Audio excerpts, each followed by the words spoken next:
전 세계가 바이러스와 전쟁을 치르고 있습니다. 에볼라 바이러스의 공포가 확산되면서 그 어느 때보다도 백신에 대한 중요성 또한 강조되고 있는 상황인데요. 에볼라 바이러스 역시 만약에 예방 백신이 있었더라면 어땠을까요? 오늘 이슈토크 전에서 전 세계적인 이슈가 되고 있는 백신, 그 현 주소를 점검해 보겠습니다. 국민주치 오한진 박사 함께 하겠습니다. 어서 오십시오. 안녕하세요. 네, 안녕하세요.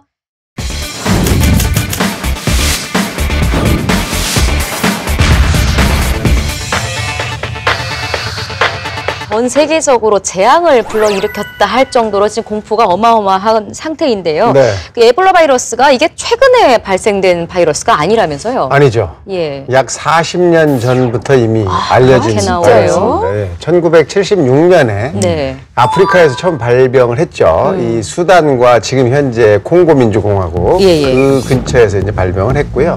그 이후에도 계속 매년 발병을 하면서 수많은 사람들이 이제 목숨을 잃은 그런 질병입니다. 네. 그리고 그 근처에 강 이름이 에볼라예요. 그래서 강 이름을 따서 에볼라 바이러스라고 이름이 붙었고요. 그런데 왜 여지껏 이 치료도 못하고 뭐 예방 백신도 안 만들어졌느냐. 네. 그 한정된 지역에서만 일어나고 그 동네가 또 굉장히 좀 경제적으로 힘든 지역이잖아요. 그러다 보니까 관심이 없는 거죠, 거기에. 누가 가서 뭐 거기서 경제 발전을 하거나 돈이 거기서 이제 경제적으로 뭐가 좀 나오면 굉장히 관심을 가졌을 텐데 그런 지역이 아니거든요. 그래서 그 마거리 첸, 그 세계 보건기구 사무총장이죠. 이 에볼라가 이렇게 확산된 것은 결국 이 제약업체의 탐욕 때문이다 이런 얘기를 했어요. 그게 무슨 말이에요? 예, 그러니까 만약에 지금 말씀하신 것처럼 에볼라가 발생된 지역이 아프리카에 좀 잘 못 사는 나라들이었잖아요. 네. 그러니까 뭐 아유. 그럼 굳이 내가 거기에 대한 백신을 개발할 필요가 있느냐. 해봤자 돈이 안 된다. 쉽게 얘기해서 막 돈이 안 된다 이거예요. 뭐 사실은 이 백신을 연구하려고 하는 과학자들은 많이 있었어요. 그래서 1990년대까지만 해도 약독화 생백신이라고 해서 에볼라 바이러스를 힘을 빼서 좀 그 힘없는 상태로 만든 다음에 그걸 사람한테 집어넣는 백신을 연구를 많이 했습니다. 그때까지는. 근데 그렇게 해봐도 효과가 거의 없었어요. 그래서 그 다음에 이제 계속 다른 이제 과학자들이 연구를 하다가 2006년에 미국의 육군 감염병 연구소라는 데에서 처음으로 한번 성공을 합니다. 즉 유인원, 침팬지나 고릴라 같은 데에다가 백신을 넣었더니 그 에볼라 바이러스가 더 이상 이제 활동을 못하는 거죠. 뿐만 아니라 영국의 이 캠브리지 대학의 피터 왈셔라는 교수가 또 실험용 백신을 가지고 그 침팬지에다 접종을 했더니 에볼라가 딱 해결이 됐어요. 여기까지는 연구가 됐습니다. 이게 이제 임상 이상에 해당하는 거군요. 그렇죠. 근데 여기서부터 이제 더 이상 그 다음에 약으로 되려면 독성은 없느냐. 그다음에 얼만큼 용량을 넣어야 되느냐. 넣었을 때 효과는 어떠냐에 대한 이제 연구가 착착착 진행이 돼야 되거든요. 그 연구가 다 되려면 돈이 엄청나게 들어갑니다. 근데 이제 그 당시에 이게 세계적인 질병 같으면 벌써 이제 연구를 했을 텐데 거기서 딱 멈춘 거죠. 결국 현실적으로 돈이 안 된다라는 것 때문에 그러니까 소비자들로부터 그 백신에 해당하는 돈을 얻지 못하면 제약사들이 개발을 안 한다. 뭐 그렇게 좀 어떻게 보면 굉장히 이기적인 거죠. 그렇죠. 선진국에서 환자들이 많은 질병에 대해서 제약사들이 엄청난 비용을 투자해서 그 사람들한테 환자에게 팔고 돈을 이득을 취하는 이런 거란 말이죠. 그러니까 제약사들에게는 아프리카 고객들은 사실은 돈이 안 되는 고객들이기 때문에 이걸 개발이 지연되고 있다. 이런 해석이 좀 설득력이 있는 것 같고요. 최근에 이 포춘, 미국의 경제잡지 포춘의 500대 기업의 10대 제약사 순이익을 보면요. 나머지 490개 기업의 순이익보다 많답니다. 그만큼 제약사들이 이익을 많이 남긴다. 근데 북반구의 선진국형 질병에 대해서 많이 남긴다. 이 얘기죠. 참 안타까운 일이긴 한데 어쨌거나 40년 전부터 발견됐던 바이러스가 이제 와서 미국인들과 유럽인들에게까지 영향을 미치기 시작하자마자 갑자기 그 백신 개발에 확 또 모든 관심이 쏠렸죠. 그나마 다행이죠, 이제. 다행이죠. 지금이라도. 미국인이 감염됐다고 하니까 에볼라 백신 없어? 이러면서 딱 이제 정부에서 나서서 한 며칠 만에 벌써 뭐 안전성이 확보되지는 않은 미국 제약기업의 약물인 지맵이라는 기적의 치료제가 갑자기 팍 등장했는데 지맵이라는 것은 항체 칵테일이라고 그래서 항체가 여러 개가 합쳐져 있는 꼴이에요. 이건 어떻게 만드냐면 쥐에서 일단 항체를 뽑아요. 그래가지고 그걸 담뱃잎에다가 접종을 합니다. 그 담뱃잎을 수주 동안 키워요. 그럼 그 담뱃잎 안에서 이 특정 단백질이 많이 만들어져요. 그럼 그걸 다시 추출해서 정제해서 만들어내는 게 G맵입니다. 그러다 보니까 담배 이파리가 있는 회사가 만들어야 돼요. 네. 그렇죠? 네. 그래서 처음 이 개발은 누가 했냐면 맵바이오라고 하는 제약회사에서 했는데 이걸 생산하는 회사는 어디냐면 담배 회사에서 합니다. 왜냐하면 담배 잎을 계속 키울 수 있어야 되니까. 그래서 지금 미국 제2의 담배 회사에서 만들고 있는데 이건 한꺼번에 많은 양이 만들어질 수가 없어요. 담배 잎에 접종을 해서 수주 동안 키워야 되고 그다음에 다시 추출을 해야 되는데 또 뭐 며칠 시간이 걸리고 이러다 보니까 많은 양이 안 나와서 지금 현재 한꺼번에 막 쓸 수도 없고 두 번째는 이게 아직 안전성 확보가 안 된 거거든요. 너무 급하니까 지금 투여를 해라 이렇게 이제 명령을 해놓은 거죠. 쓸 쓸 수 있다 이렇게 해준 거죠. 하지만 어떻게 될지는 아직도 조금 지켜봐야 되는 그런 양상. 저희 한국 유행성 출혈을 있잖아요. 이것도 이거에 대한 연구도 사실 한국 전쟁 때부터 미군이 시작했다고 또 알려져 있어요. 그렇죠. 1950년대가 한국 전쟁 당시 강원도 철원 일대에서 우선 유행군 600명이 죽었어요. 집단 궤주에 얹어 죽었는데 이게 이후에는 또 3,000여 명의 또 그 환자가 발생을 했단 말이에요. 근데 이게 참 시간이 오래 걸렸어요. 25년이 지난 다음에야 이 궤질의 원인이 들쥐였다. 이게 이제 25년이 지난 뒤에 밝혀졌어요. 맞습니다. 미군에서 연구를 하다가 한 10년 정도 연구를 하다가 손을 들고 갔어요. 우리나라에서 철수를 했습니다. 그러고 나서 이 원인이 뭔지 모르고 있는데 그 고대 미생물학 교실에 이호왕 교수라는 분이 정말 자기가 이 병에 걸려요. 그래서 걸려서 사경을 헤매는 그런 그 과정을 거치면서 이 바이러스라는 걸 찾아냅니다. 한탄 바이러스라는 걸 찾아서 한탄강 요역에서 발견됐다면서? 에볼라랑 비슷하네요. 그래서 세계적으로 이 분이 이제 업적을 인정받게 되고 우리나라의 이 병을 확인한 아주 쾌거를 이루게 된 거죠. 그리고 그분은 다행히 회복이 되셨죠. 다행이네. 근데 어쨌거나 에볼라 바이러스가 지금 미국에까지 확산이 되고 이제 이러면서 미국조차도 그 선진국조차도 이 바이러스 때문에 상당히 또 곤혹을 많이 치르고 있죠. 그렇죠. 이거를 이제 외부에서 들어오는 걸 이제 병원체가 들어오는 걸 막아야 되기 때문에 어디로 들어오겠어요? 공항. 뉴욕의 공항에서 청소노동자 200명이 벌써 뭔가 보호할 장비가 좀 있어야 되지 않겠냐. 또 그래서 뭐 항의를 좀 했다는 얘기도 들려오고. 그다음에 격리시설을 갖춘 병원이 미국 내에서 4개밖에 없대요. 그러니까 미국도 에볼라에 대해서는 지금까지는 크게 어떤 방어 태세가 갖춰지지 않고 있다는 거죠. 맞습니다. 말씀하신 것처럼 이렇게 미국이 완전히 이제 초비상 상태가 되다 보니까 그때 오바마도 그때 자기 공식 일정을 취소하고 대책회의를 했던 걸로 알려져 있는데 에볼라가 이렇게 호흡기로 전염되는 게 아니잖아요. 그래서 그렇게 너무 걱정할 필요가 없다 이런 게 주된 거였는데 그래서 오바마도 이거 이렇게 감기처럼 막 이렇게 전염되는 거 아니다 라면서 이제 너무 걱정하지 말아라라고 얘기도 했고요. 최근에 미국 내에서 이렇게 두 번째, 세 번째 그 감염자였던 그 간호사들이 모두 완치가 됐대요. 이 사람들을 이제 백악관으로 초대를 해서 직접 또 오바마가 안아주면서 이렇게 또 위로를 해주고 해서 이제 어쨌든 이제 너무 걱정하지 말라라는 걸 이제 보여주는 어때 하나의 제스처였겠죠. 미국은 8명이 감염이 돼서 그중에 1명이 사망을 했고요. 스페인 같은 경우는 4명이 감염이 돼서 3명이 사망을 했습니다.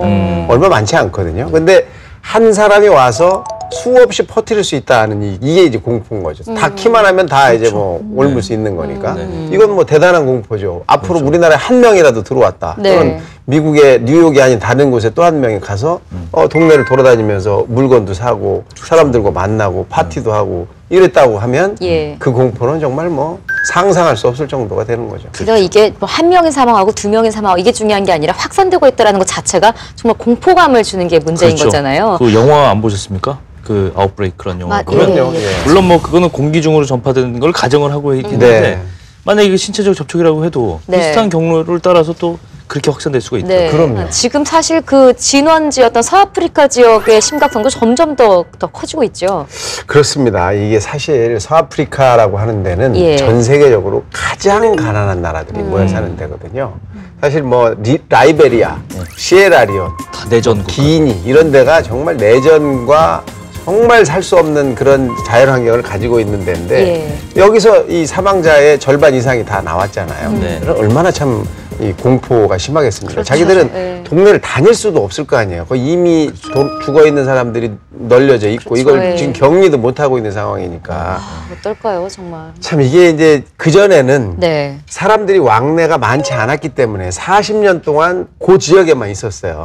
근데 이제는 확산될 수 있다는 공포가 더 심해진 거죠. 근데 아프리카 지역 내에서도 또 이 에볼라 바이러스 공포에서 이렇게 벗어난 지역도 있다면서요? 사실 이 서아프리카에서 가장 많은 사망자가 나온 그 나라가 바로 라이베리아 그렇죠. 말씀하시는데 네. 거기 수도 몬로비아가 있어요. 몬로비아. 거기서 차를 타고 1시간 정도 가다 보면은 나오는 곳이 파이어스톤이라는 지역이라고 해요. 파이어스톤. 네, 파이어스톤이라는 지역인데 이 지역에서 사실 올해 초에 첫 그 감염자가 나왔는데 나오자마자 바로 이 컨테이너 박스 안에 있는 그런 그 격리병동에다 수용을 하고 집집마다 돌아다니면서 위험성을 알렸대요. 환자들이랑 접촉하면 안 된다. 이렇게 적극적으로 이제 그 예방을 한 그 결과 결국 지금 그 파이어스톤은 에볼라 청정 지역으로. 그렇죠. 그 지역은 되게 뭐 선진국 같은 느낌인지 그 지역. 왜 청정적인 줄 아세요? 왜요? 돈이 들어가서 그래요. 돈이. 파이어스톤이 원래 미국의 타이어 회사입니다. 그래서 이 라이베리아의 파이어스톤 지역은 회사 이름이기도 하고 지역 이름이기도 한데 고무가 많이 나는 데죠. 고무가 나니까 타이어의 원료가 나니까 거기다가 본사를 세웠어요. 지금은 이제 일본 회사가 됐어요. 그래서 그 유명한 브리지스톤 파이어스톤이죠. 네. 합병을 해서 그러다 보니까 일본 회사죠. 일본 회사가 거기다가 이제 깨끗한 그 위생 시설도 짓고 주택도 짓고 병원도 짓고 이러다 보니까 그 지역은 에볼라의 확산을 차단할 수 있는 어떤 돈이 들어간 SOC가 있는 사회 기반 시설이 있는 곳이에요. 그렇기 때문에 아프리카 아닌 그렇죠. 곳이었군요. 그렇기 때문에 결국은 인력도 있고 조직력도 있고 대응력도 있었기 때문에 에볼라 확산이 막아질 수 있었다. 그리고 돈이라는 게 참 이거 그렇죠. 이런 상관관계가 또 있어야만 이런 일들이 벌어지는 거 안타깝긴 합니다만 어쨌거나 최근에는 그래서 에볼라 바이러스에 대한 백신 개발에 상당히 많은 그 과학자들이 투입이 되고 있고 또 심지어 돈이 또 많이 되기는 될 텐데 이게 어느 정도일지 또 가늠하기가 어렵네요.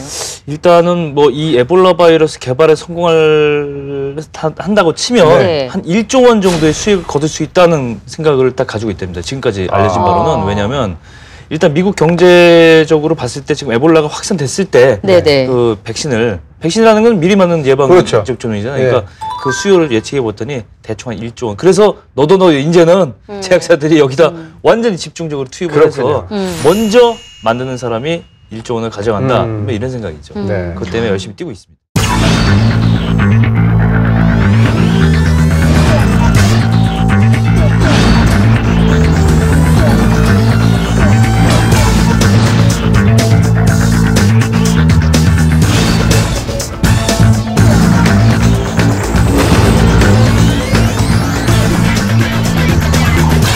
무서운 게 그런 것 같아요. 치사율이 70%라는 게 사실 수치상으로 얼마나 또 무섭습니까? 거기다가 공포스러운 건 약이라도 있으면 조금의 희망이 있을 텐데 지금 아직 개발된 약이 없다라는 게 공포감을 더 많이 키우는 것 같아요. 우리 그 인류 역사를 돌아보면은 사실 에볼라 바이러스보다 훨씬 많은 사상자를 냈던 그런 전염병들이 있습니다. 대표적으로 중세 유럽을 강타했던 우리 흑사병. 흑사병도 뭐 2,500만 명에서 6천만 명이 죽었다라고 이제 좀 알려져 있죠.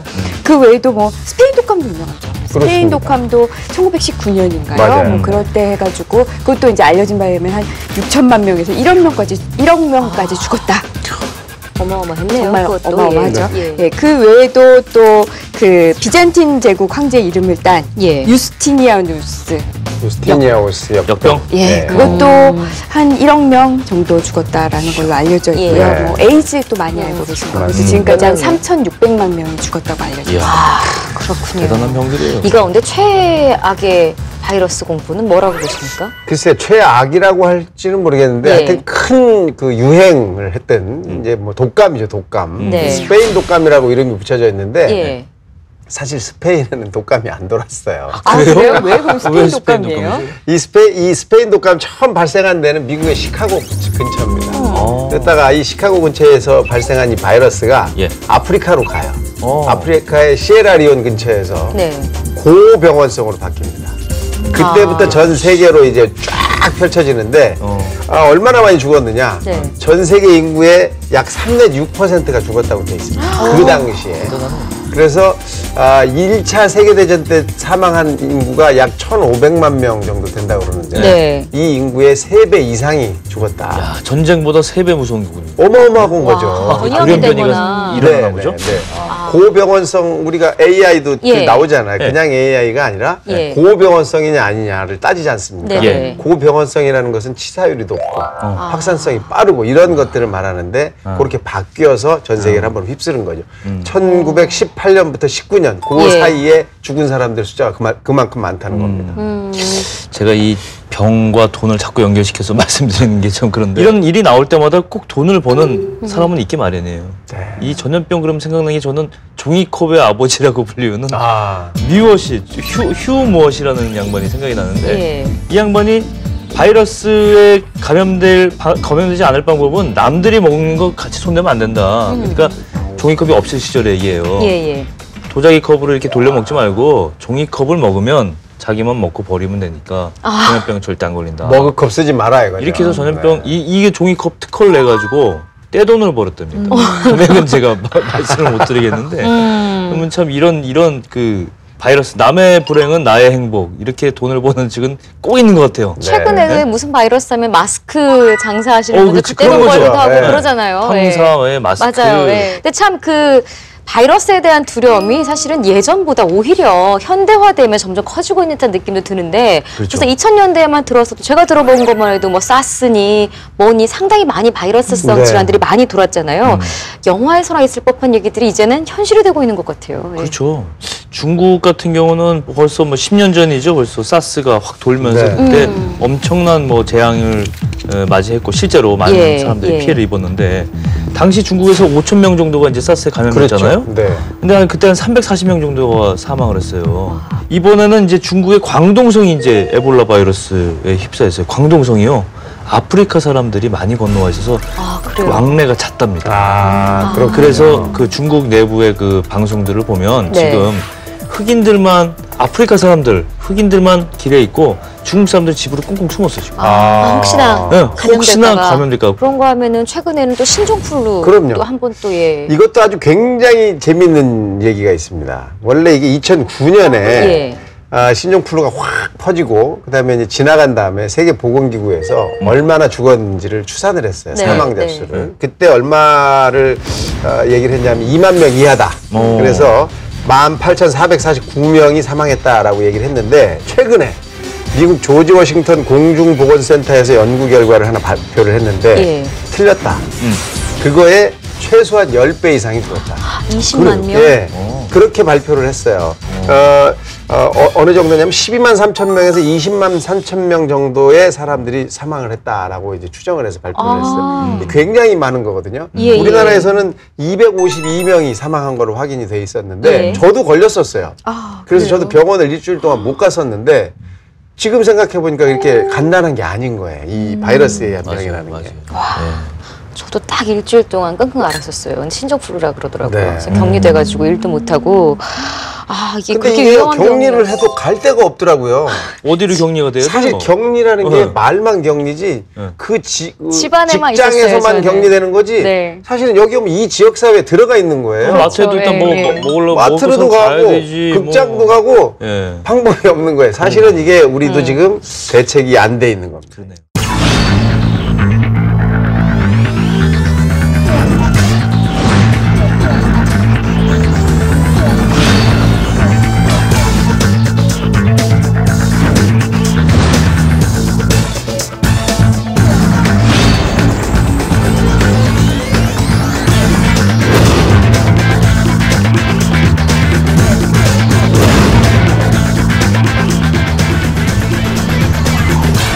백신이 개발이 된다고 또 모든 게 해결이 되느냐 그것도 또 아닌 것 같아요. 왜냐하면 결핵, 뭐 예전 질병인 줄 알았던 결핵이 최근에 다시 캠페인이 나올 정도로 확산이 되고 있다면서요. 위생 상태가 좋아지면 결핵이 원래 약간 빈곤하거나 못 먹고 불결한 환경에서 생기는 병으로 알고 있는데 지난해 5월부터 대전 카이스트 학교 그 학생들 사이에서 퍼지면서 집단적으로 발병해서 21명이 결핵 확진 판정을 받았다지 않습니까? 백일해라는 게 요새 또 기침하고 열나는 거. 그게 이제 집단적으로 또 지역별로 발병을 한 적이 있어요.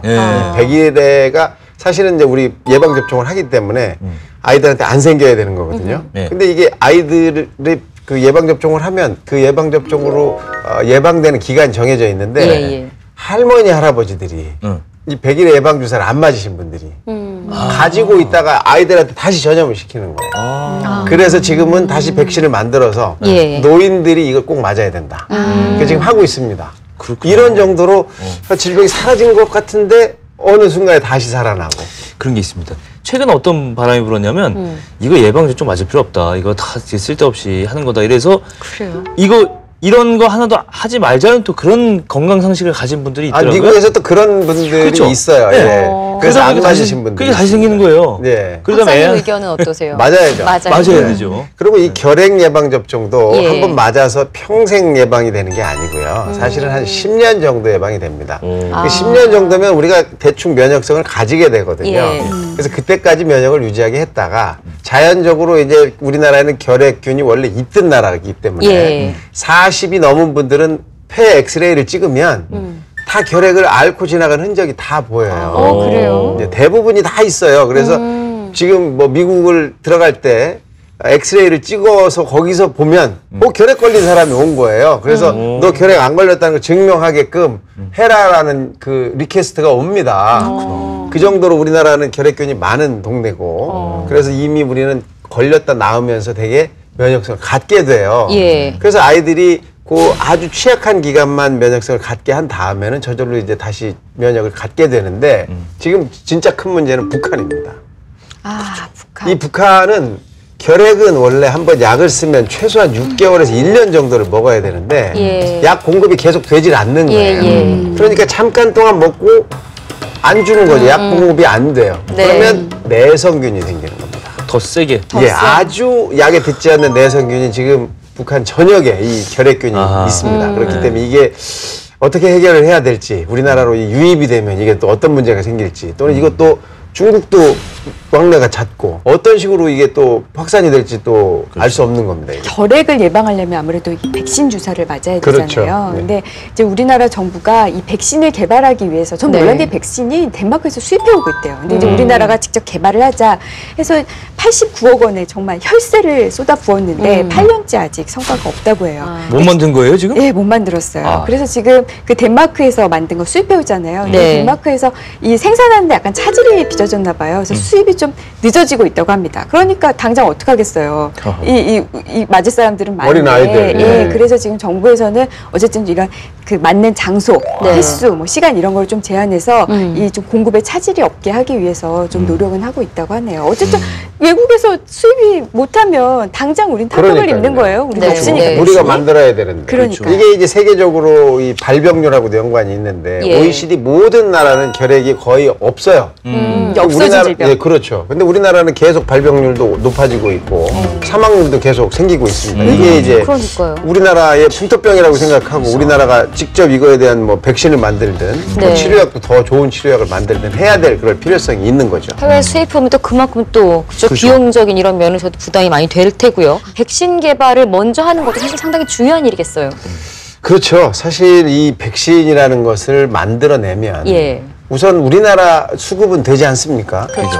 그런 정도의 자급 수급할 수 있는 능력이 있어야 국민들을 안심시킬 수 있고 돈도 덜 드는 거죠. 신종플루가 돌 때 우리나라의 신종플루 약물을 확보를 못 해가지고 굉장히 난리가 났었잖아요. 그렇죠. 뭐 일본은 확보를 몇백만 명분을 했는데 우리나라는 그게 안 돼서 약을 못 만들고 약도 없고 이러니까 얼마나 고민을 많이 했습니까? 그러면 그 약을 지금 시간이 지나면 버려야 되는 거예요. 그쵸, 약효 기간이 있으니까. 그렇죠. 신종플루가 또 다시 올 때쯤 우리가 또 확보를 해야 되니까 매년 얼만큼은 확보를 하고 매년 얼만큼씩은 폐기가 되는 이런 상황이 되는 거거든요.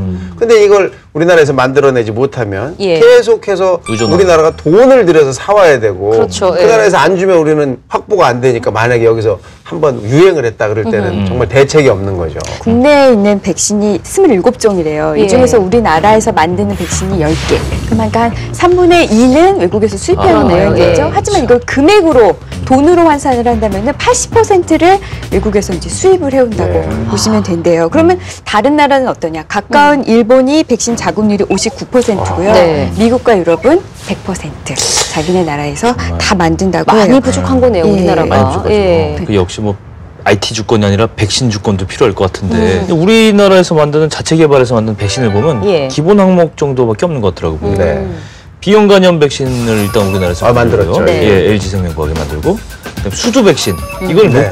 녹십자하고 CJ 제일제당에서 만들어요. 네.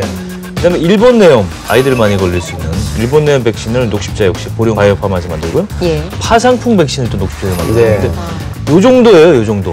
요 정도에서 순수하게 국내 기술로 만드는 거고 나머지는 다 수입을 하거나 기술을 백신의 원료를 들어오거나 뭐 그렇다고 알려져 있습니다. 사실 이렇게 만들기 시작한 것도 얼마 안 되잖아요. 그 그렇죠. 전에는 뭐 더더욱 네. 기술력이 없었고 예. 만들 수 있는 환경도 예. 안 됐고 예. 그러다가 이제 한번 바이러스에 의한 것이 한번 불어와야 바람이 한번 불어서 그냥 예. 큰 위기감을 느껴야 이제 그때서 이제 뭐 다급하게 만들기 시작하는 꼴이죠. 네네.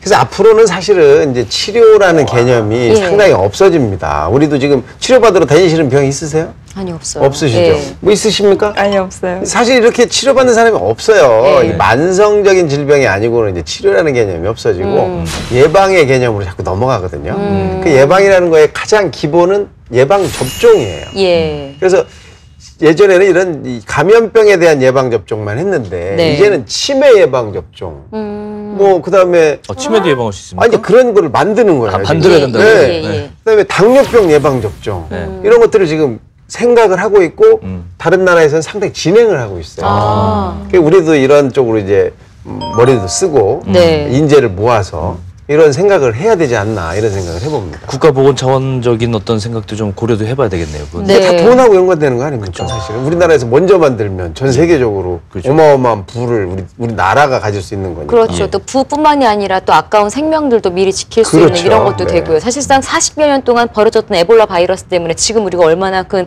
공포에 휩싸여 있습니까? 정말 그 바이러스와의 전쟁이 더 이상 영화 속의 이야기가 아닌데요. 에볼라 바이러스의 사례를 오히려 교훈 삼아서 앞으로의 우리 예방의학에 대한 개발도 조금 더 빨리 이루어졌으면 하는 바람입니다.